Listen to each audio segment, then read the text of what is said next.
नमस्कार, good morning, सुप्रभात। मैं हूं संदीप ग्रोवर। स्वागत है आपका मनी 9 के personal finance bulletin money morning में, जहां मिलती है आपको अपनी जेब और जिंदगी से जुड़ी हर जरूरी खबर। तो चलिए अब बिना देर करे शुरू करते हैं खबरों का सिलसिला। सप्लाई में कमी की वजह से चीनी महंगी हो सकती है। महाराष्ट्र और कर्नाटक जैसे प्रमुख राज्यों में गन्ना उत्पादन में कमी आने की आशंका जताई जा रही है।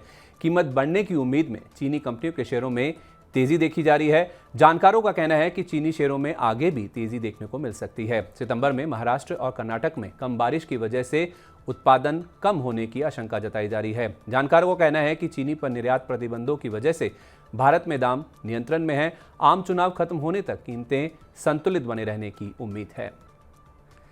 नए साल में नई कार खरीदना महंगा होने वाला है। देश की सबसे बड़ी कार कंपनी मारुति सुजुकी और ऑडी इंडिया ने अपने वाहनों के दाम बढ़ाने की घोषणा की है। मारुति और ऑडी दोनों ने कच्चे माल की कीमत और परिचालन लागत बढ़ने का हवाला देते हुए कीमत बढ़ाने की बात कही है। अगले साल 1 जनवरी से दोनों कंपनियों के वाहन महंगे हो जाएंगे। मारुति ने अभी ये नहीं बताया कि वाहनों की कीमत में कितनी वृद्धि होगी। ऑडी ने वाहनों के दाम 2% तक बढ़ाने की बात कही है। मारुति और ऑडी के बाद जल्द ही अब अन्य कंपनियां भी वाहन महंगे करने की घोषणा कर सकती हैं।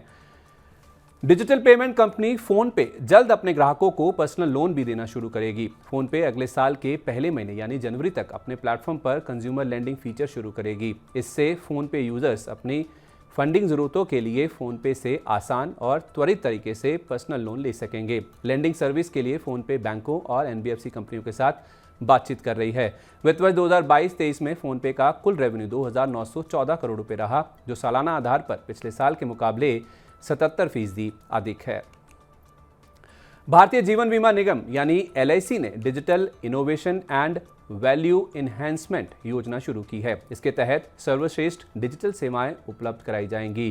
क्लेम सेटलमेंट यानी दावा निपटान, लोन और अन्य सेवाएं केवल एक बटन के क्लिक पर उपलब्ध कराई जाएंगी। एलआईसी ग्राहकों को ऑफिस आने की जरूरत नहीं पड़ेगी।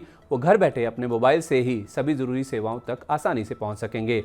एलआईसी ने युवा ग्राहकों की बढ़ती संख्या को देखते हुए अब फिनटेक कंपनी बनने पर ध्यान केंद्रित किया है। अपने व्यवसाय विस्तार के लिए एलआईसी फिनटेक क्षमता का इस्तेमाल करेगी।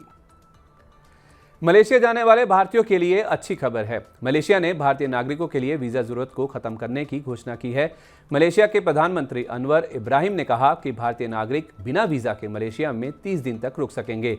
हालांकि भारतीयों को सुरक्षा जांच का सामना करना पड़ेगा। अगर किसी भारतीय नागरिक का कोई आपराधिक रिकॉर्ड होगा या उससे आतंकवाद का जोखिम होगा, तब उसे मलेशिया में प्रवेश नहीं दिया जाएगा।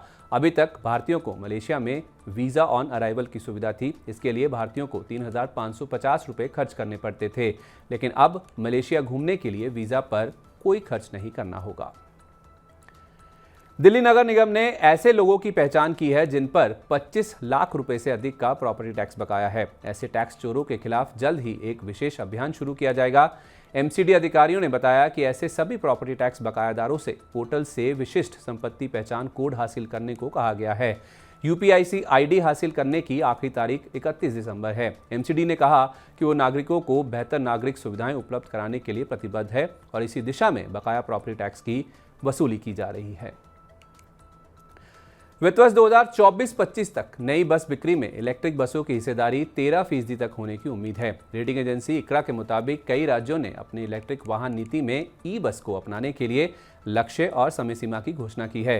इलेक्ट्रिफिकेशन के लिए एक रोड मैप तैयार किया गया है। डीजल बसों की तुलना में इलेक्ट्रिक बसों का परिचालन सस्ता होगा। इकरा को उम्मीद है कि इलेक्ट्रिक बसें भारत के इलेक्ट्रिफिकेशन प्रोग्राम में सबसे आगे रहेंगी।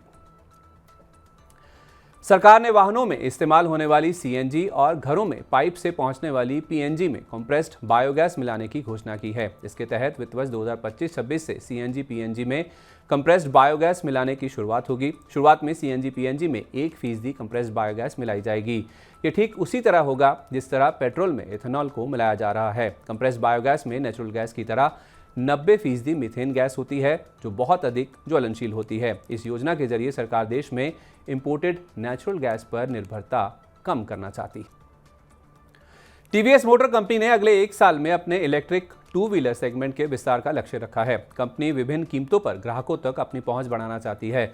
अभी कंपनी ई स्कूटर के 2 मॉडल बेचती है। कंपनी ने भविष्य में अपने इलेक्ट्रिक 2 व्हीलर डीलरशिप नेटवर्क का विस्तार करने की भी योजना बनाई है। टीवीएस एक इलेक्ट्रिक 3 व्हीलर भी विकसित कर रही है। बाजार में मजबूत मांग के साथ कंपनी ने अपने इलेक्ट्रिक स्कूटर iQube की उत्पादन क्षमता को प्रति माह 25,000 इकाई तक बढ़ा दिया है। एयर इंडिया के बाद अब इंडिगो ने अपने ग्राहकों के लिए AI संचालित चैट असिस्टेंट सेवा शुरू की है। इस सेवा के जरिए ग्राहकों को 10 भाषाओं में उनके सवालों के जवाब दिए जाएंगे।